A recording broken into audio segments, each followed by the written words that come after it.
Assalamualaikum warahmatullahi wabarakatuh. Selamat siang, bapak-bapak, ibu-ibu, dan para hadirin.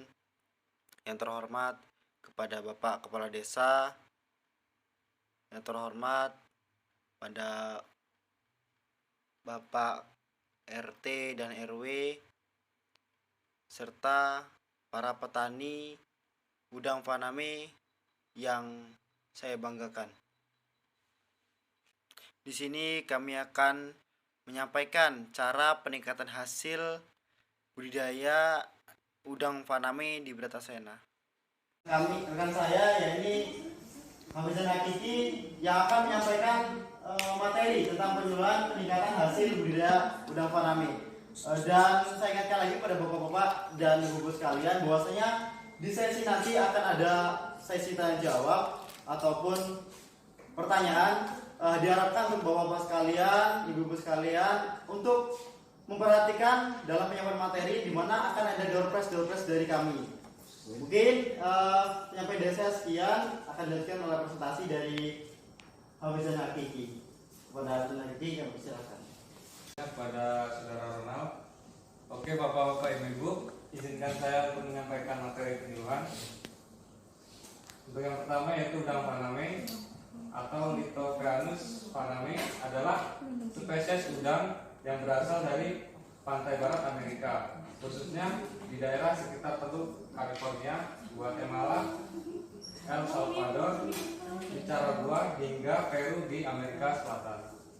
Untuk ciri fisik yang dimiliki oleh udang faname yaitu memiliki tubuh yang dibalut kulit tipis keras dari bahan chitin berwarna putih ke kuning-kuningan dan dengan kaki berwarna putih.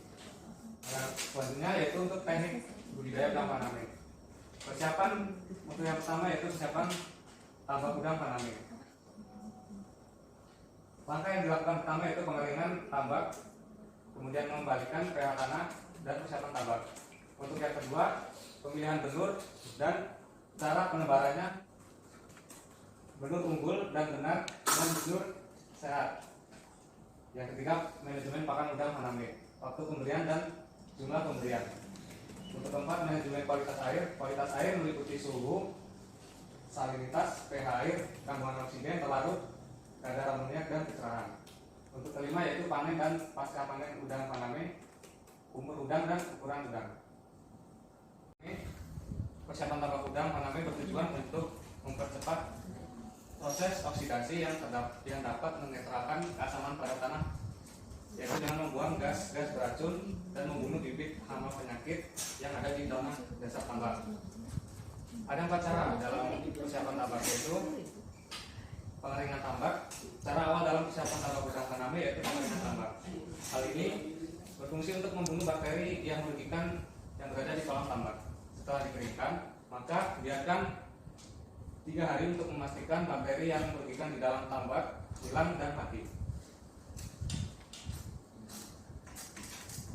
Persiapan untuk yang berikutnya yaitu mengembalikan pH tanah. Tingkat keasaman air tambak dapat mempengaruhi pertumbuhan udang faname bahkan dalam tingkat yang ekstrim. Derajat keasaman pH dapat membunuh udang faname. Dalam budidaya udang faname memerlukan tingkat keasaman 7,5 hingga 8,5 pH. Pada nilai pH di 7,5 hingga 8,5, udang faname akan dapat tumbuh dengan baik. Namun, pada umumnya tambak memiliki tingkat keasaman di bawah 7 pH. Agar lebih akurat dalam mengetahui nilai pH, dulur-dulur bisa menggunakan alat pH meter. Setelah mengetahui nilai pH yang akurat, maka dulur-dulur tinggal menetralkan nilai pH tersebut dengan menggunakan dolomit atau kapur pertanian. Untuk dosis pengapuran pH tanah sendiri yaitu yang pertama, pH lebih kecil dari 4, maka gunakan kapur sebanyak 500 sampai 1000 kg.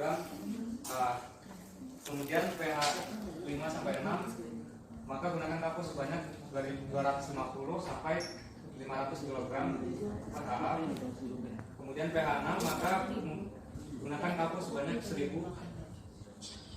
sampai 250 kg per ha. Cara pengapuran pada tambak udang faname yaitu dengan mengaduk kapur atau gamis secara merata. Kemudian taburkan pada udang tambak udang. Setelah itu biarkan tambak selama 2 sampai 3 hari. Setelah mengembalikan pH tanah menjadi normal, maka langkah selanjutnya yaitu pembuangan lumpur sisa usaha budidaya yang sebelumnya dilakukan, kemudian dikeringkan. Pemberian kapur pertanian 100 sampai 300 kg, kemudian kapur tower 50 sampai 100 kg, dan dolomit sebanyak 200 sampai 300 kg. Pemupukan organik dengan pupuk kandang dan penyemprotan BDM Black Rose dosis 5 kg per ha secara merata. Pemupukan urea 10 liter sampai 20 kg per ha. SP 36 sebanyak 5 sampai 10 kg per ha. Pemberian saponin 10 sampai 12 ppm dan diamkan 2 sampai 3 hari untuk memberantas hama penyakit yang ada di kolam. Pengisian air juga secara bertahap dan aplikasi penumbuhan plankton sebagai pakan alami benur atau udang dengan aplikasi rutin. Kemudian pemilihan benur dan cara penyebarannya.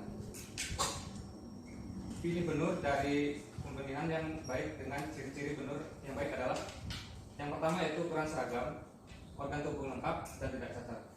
Untuk selanjutnya bentuk tubuh ramping dan memanjang. Yang selanjutnya warna tubuh jernih serta bersih dan dari kotoran dan lumut. Kemudian pergerakannya mudah dan aktif. Setelah benur tiba di lokasi tambak harus diaklimatisasi terlebih dahulu untuk menyesuaikan suhu air dan alkalinitas air.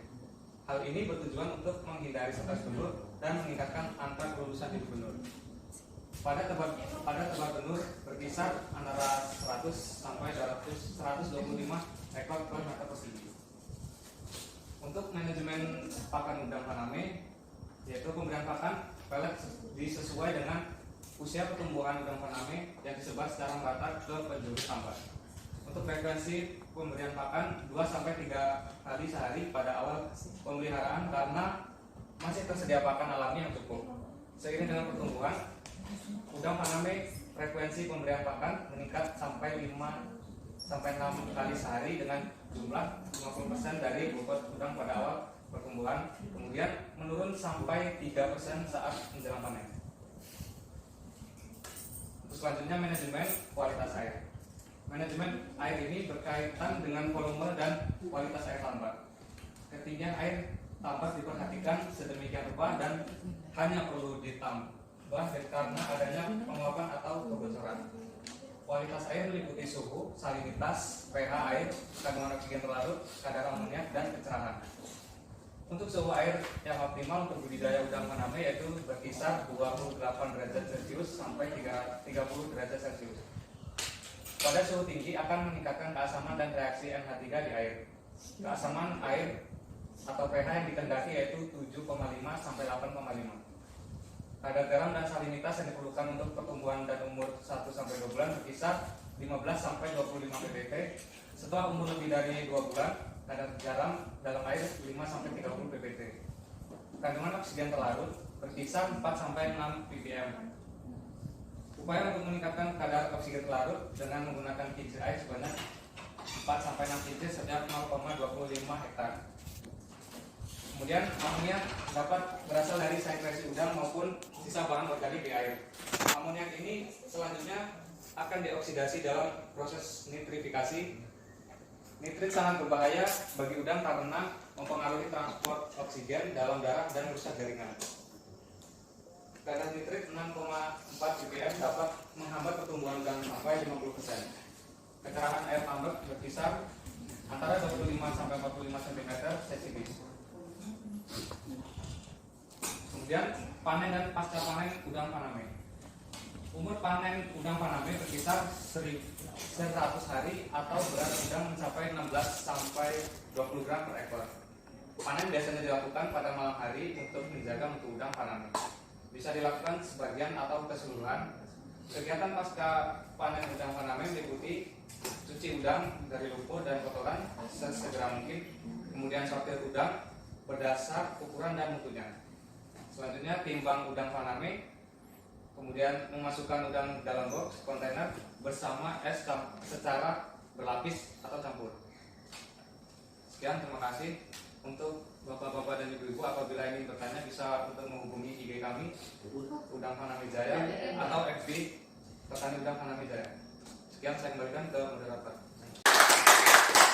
Jadi begitu mudahnya cara meningkatkan hasil budidaya udang faname yang ada di Bratasena. Jadi untuk bapak sekalian, ibu sekalian, akan saya berikan pertanyaan sedikit. Jadi untuk bapak atau ibu yang bisa menjawab akan kami berikan hadiah. Yang pertama, jelaskan tentang budidaya udang apa? Silakan yang bisa menjawab. Akan kami berikan surprise. Oke, bapak silakan. Udang faname, Pak. Nama bapak siapa ya? Namanya Muhammad Tohari, Pak. Ya, untuk udang yang kami presentasikan tadi udang apa, Kak? Pak? Udang faname. Oke, tepuk tangan. Lari bisa langsung maju ke depan atau kita temuin waktu di belakang nanti ya, Pak ya? Oke, siap. Kita bagi Pak. Selanjutnya ada audien atau bapak sekalian ibu sekalian bertanya tentang teknik cara budidaya udang faname agar hasil dari budidaya kita meningkat. Itu kami persilakan. Cukup? Mungkin cukup dari kami tentang penyuluhan peningkatan hasil budidaya udang faname yang ada di Bratasena. Mudah-mudahan kita semua bisa menerapkan dalam budidaya kita sehingga hasil dari budidaya kita bisa meningkat pesat, sehingga bisa membawa nama baik Bratasena, Lampung dan Indonesia tentunya. Sekian kami akhiri. Wassalamualaikum warahmatullahi wabarakatuh.